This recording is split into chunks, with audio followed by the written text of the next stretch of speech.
a plan work ha ye kwa sika ne de ma wanye ye ba ho ye ba ne ye be hoto pa on say sika ayi omom twasini no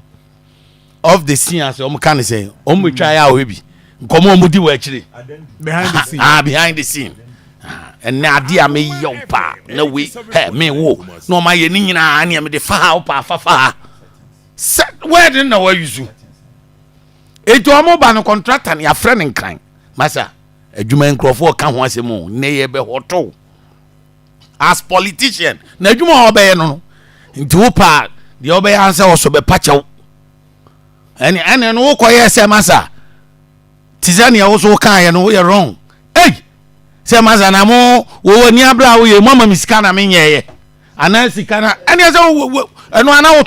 wo ton excavator no basa omoka aya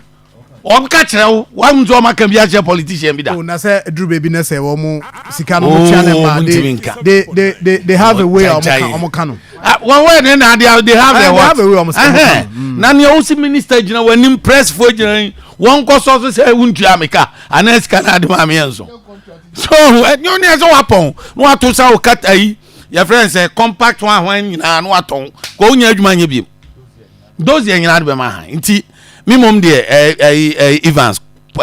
contractor no my friend say